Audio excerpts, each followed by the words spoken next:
May insertion na antimano pala. Ang unang insertion, bago pa man ma-transmit yung NEP sa Kongreso, sa lower house, mayroon ng insertion yung sa DPWH. Hindi lang DPWH, actually, DOH. Ang nangyayari, etong DPWH, tinatawagan na nila yung mga kongresista. Mga bossing, baka meron kayong proyekto. Sabihin nyo sa akin, ipalalagay ko sa NEP. Okay. Bakit ginagawa ng DPWH ito? Sapagkat kung hindi mo gagawin yan at wala dun sa NEP yung pet project ng mga kongresista, pahihirapan ka sa budget hearing. Okay? Getsi ko, lamech? Gets na. So, doon pa lang, nangangamote na, nagkakagkaroon na ng corruption. Okay. Lahat yan, may insertion na antimano pala bago pa pumunta sa lower house. Ngayon, may further insertions pa. Yung mga gusto maghabol, uy, bakit kami wala dyan? Doon sa BICAM, yung sinasabi ni Representative Tiangco na small committee, doon pa may habol pa roon. So, 2 beses ang insertion pala dyan. Ganong kabigat ang corruption sa NEP. So, kung ito ay totoo, huwag sana magturuan yung executive at yung House of Representatives sapagkat it appears that they are equally guilty. Pareho sila eh. Eto muna ang i-discuss natin habang inaangat ni Bong yung aking portfolio. Alam mo, nung wala ako, inoobserbahan ko ang daming diversionary tactic para malihis sa mga kaanib ng Kamara de Representantes ang issue ng flood control. Yan, di ba? Ang daming diversionary tactic, Unang-una yung sa budget. Nagmagaling yung mga nagtago ng mga insertions doon, katulad ni Swansing. Nagulat na. Babawasan daw ang budget ngayon ng flood control. Bakit? Kasi nabuking kayo.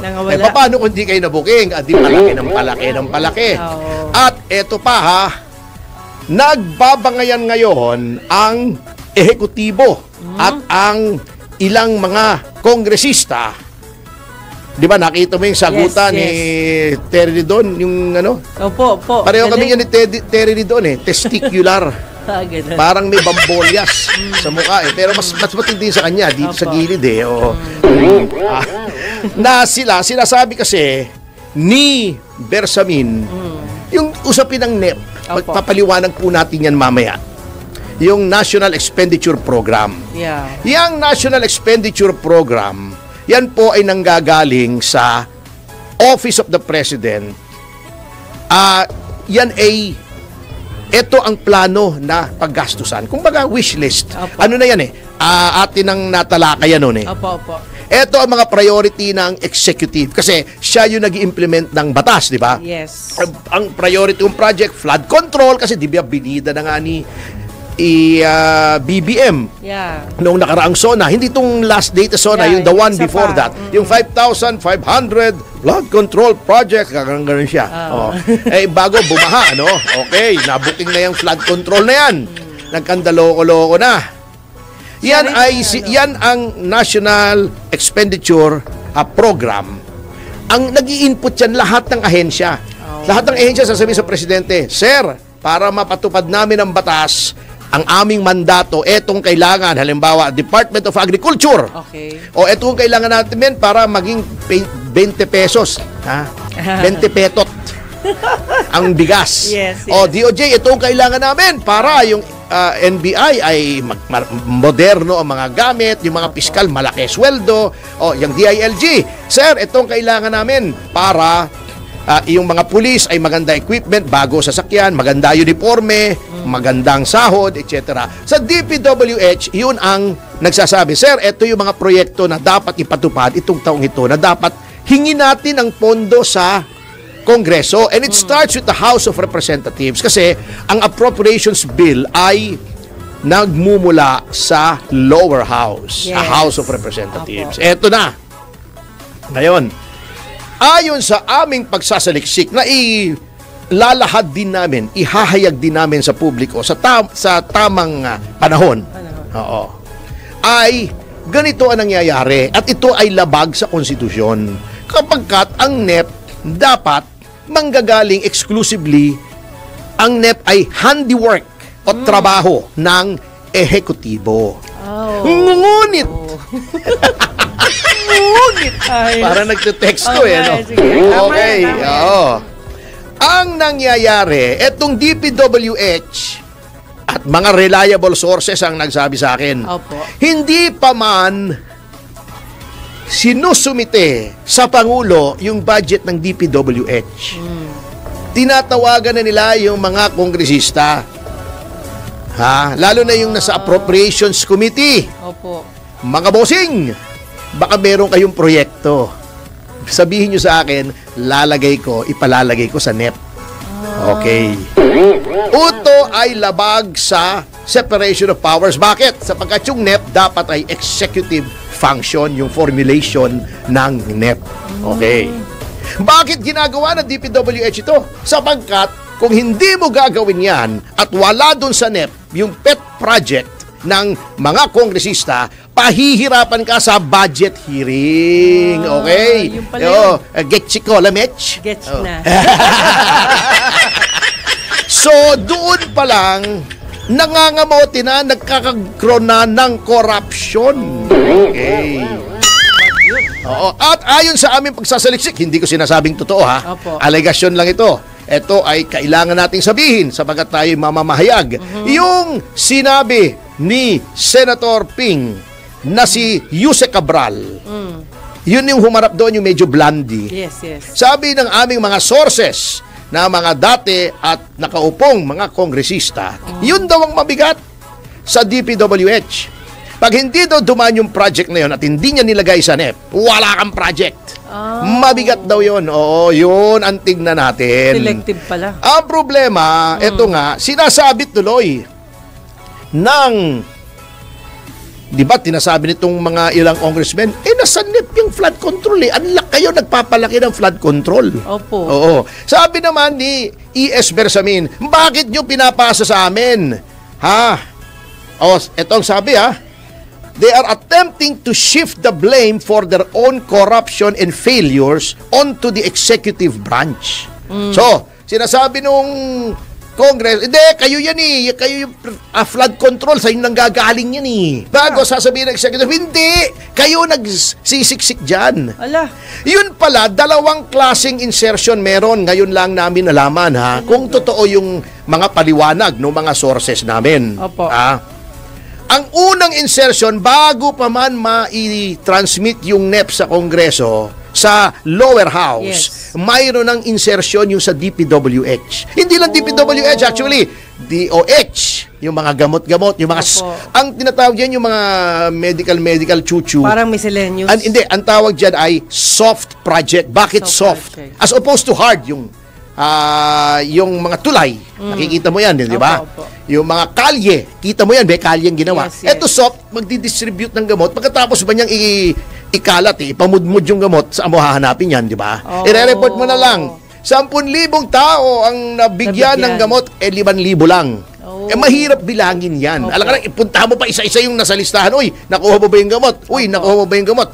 Meron bang manpower ang COA para gawin yun sa post-audit? Wala. Yun ang soft project. Mas madaling. Noon, ewan ko ngayon, mukhang mas madali yung hard na yung soft projects noon, mas madaling mangupit kung gustong mangupit. Yes. Okay. So lahat yan, may insertion. Yung mga agricultural equipment, siyempre, ang mga politiko gusto nagpapapogi yan. Nagbibigay kami rito ng mga yung maliliit na parang traktor, yung handheld. Yes. Naglagay kami rito ng yung mga irrigation. Di ba? Yun, lahat yan, may insertion na antimano pala. Bago pa pumunta sa lower house. Ngayon, may further insertions pa. Yung mga gusto maghabol, bakit kami wala dyan? Doon sa BICAM, yung sinasabi ni Representative Tiangco na small committee, doon pa may habol pa roon. So, 2 beses ang insertion pala diyan. Ganun kabigat ang corruption sa net. So, kung ito ay totoo, huwag sana magturuan yung executive at yung House of Representatives sapagkat it appears that they are equally guilty. Pareho sila eh. Tama. Ngayon lumalabas na. Sila na nag-aaway. Oo, pambihira palagay ko. Yan ang tinatawag na law of unintended consequences. Ayun. Oo. Yung pagsisiwalat ni Pangulong Marcos noong nag-check flood control, di ba? Opo. Siguro hindi niya naisip na ang laki. He was opening a can of worms. Yes. Ang laki, hindi na niya maibalik na nasangkot na lahat. Nasangkot yung mga kontraktor. Nasangkot yung mga kontraktor para si Ilocos Norte. Nasasangkot yung mga kaalyado niya sa Ilocos Norte. Nasasangkot yung mga kaalyado niya sa House of Representatives. Nadali pati yung kanyang gabinete. Si Bonoan, nag-resign tuloy. Naglabasan nag-raise na lang ng bangus. Di ba? Hindi ba kanya yung Bonoan bangus? Masarap yun eh. Bili ako noon hindi yata sa kanya. Hindi, mas madali siya mag-raise ng bangus ngayon. Si Bonoan. Kasi maraming baha. Doon na lang niya lalagay yung seedling sa baha. Mamaya-maya, ha-harvest na niya. Di ba yung sinasabi pa ni Pangulo, yung katatanim lang umani na. Di ba? Mabilisan. Pero attorney, swerte yung mga project na merong satellite ebidensya yun na sila may ginawa. Satellite yung dito? Yung talagang chinecheck lahat. Automatic, kaya hindi pwede silang siraan. Yun ang maganda. Hindi, meron naman kasing mga lugar. Di ba sinasabi nila DE? Opo. May mga DE na naman na walang masyadong project pala. Katulad sa Cordillera. Ang liit-liit lang pala doon. Mga 20 million. Wala pang 20 million yata. Yung mga ganon. Yun nga ang problema. Diyan makikita kung sinong matakaw, sinong hindi. Sa flood control. Kasi nga, doon yung marami. Uulitin ko, bakit ba pinagdidiskitahan yung mga kontraktor lamang, hindi ko sinabing wag yung pagdiskitahan yung mga contractors. Pero kung kontraktor lamang, ang babaw nyo. Katulad nitong Makabayan Block, pumunta roon sa bahay o building ba yun ni Nadiskaya, nagbababato roon ng kung ano-ano, may painting pa. Parang ang isang corruption, kung may corruption man, ay pwedeng gamutin ng acts of violence na violation ng revised penal code. Malicious mischief yun di ba? Maaring unjust vexation. Ito lang itong Makabayan Block, yung mga aktivista. Bakit yung kontratista? Lamang.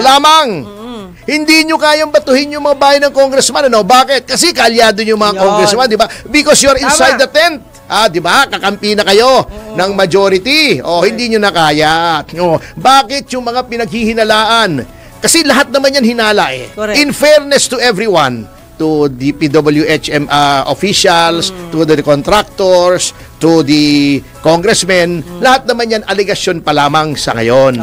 May investigasyon. Kung aligasyon lang at binato nyo yung bahay ng mga contractors, batuhin nyo rin yung bahay ng mga congressmen. They're in the same boat, di ba? Aligasyon lang Hindi nyo kaya, kasi kakampi nyo, mga ulungang mga badudels nyo. Grabe. May isa pa, nag-comment dun sa nung kinakantsawan ko, account. Dry run lang yan para sa bahay mo. Di pumunta kayo sa bahay namin, tirahin ko kayo ng high pressure washer sa pagmumukha nyo. Di ba? Doctrine of self-help. When you are faced with a violent attack, you can defend yourself. Mali na yun. Punta kayo sa bahay namin, hanapin nyo ako. Make sure lang na nandun ako. Paski lalabasan ko kayo nang mayroon dalang baseball bat, maaring makuyog ko nyo ako, pero basa ng bungo, ginagaranti ako ng ilan sa inyo. Sige, sanay ako mabugbog, kabitain nyo ako, laki ako sa kalye. Punta nyo bahay namin, magbatuhan tayo roon, tingnan ko. Hindi, wag po. Bawal yun. Wag po. Hindi, mayabang yun ang nangyayari lang kasi. May lifestyle check pa. May lifestyle check. Sino magla-lifestyle check? Wala naman sinasabi. Sabi ni Pangulo Marcos, lifestyle check. Sabi naman ng mga opisyal, sige, payag kami. Sino magla-lifestyle check? Isa-isahin kayo ng Pangulo. Sila pa rin yun. Sino magla-lifestyle check ba? Yung ombudsman ba kaya i-lifestyle check ang lahat ng district engineers, lahat ng congressmen? Yung iba actually, umpisahan nyo sa mga posts ng mga anak, yung mga nepo babies. Doon yung umpisa. Yan na lifestyle check kasi mismong account nila yun, admission na yun bakit walang kumikilos yung mga nagpapakita ng mga designer bags, mga relo na nakakahalaga ng milyon-milyon piso, 51,000 ang sweldo, magkano ang sweldo ng congressman? 200,000 something, oh. Yung mga pinopost ng mga anak nila. Yun. Prima facie yun eh. Unexplained wealth. Alam nyo ba sa batas, kapag ang iyong yaman ay sobra sa iyong sweldo, there is a presumption, presumed na, Opo. na yun ay ill-gotten. Tama.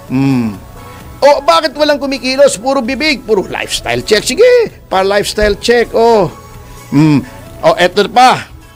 Nakakatawa. Courtesy resignation sa DPWH. Lahat daw. Iisa pa lang naman na natatanggal. Dapat yan, tanggapin ang resignation lahat ng DE kung saan merong ghost project. Yo. O bakit hindi nyo kaya? Bakit? You are in cahoots. O ba't hindi nyo kayang tanggalin? Natatakot kayo pag tinanggal nyo, baka Balikan kumantayan bigla. Kayo naman, halatang halata naman kayo. Wala na. Bago. Ewan ko ba, talagang dapat, bago pati si FL, si First Lady, nakisawsaw pa, kinagalitan yung gumawa nung Philippine Film Heritage Center na mga diskaya rin daw. Sila lang ba may kasalanan? Hindi ko dinidefend ng mga diskaya, although kakilala ko yan. Kung may kasalanan, pakulong nyo yung mag-asawa. Ganun talaga ang buhay. Pero bakit sila lang? Yung legacy, yung high tone, yung SunWest na may kaugnayan di umano sa mga opisyal, hindi lang miyembro ng Kamara. Bakit nawawala na yata sa equation yung mga investigative reports? Wala na yung mga, di ba, 15 yan, kasama yung tatlong yon. Wala na, hindi na binabanggit. At sa notang yan mga kasama ay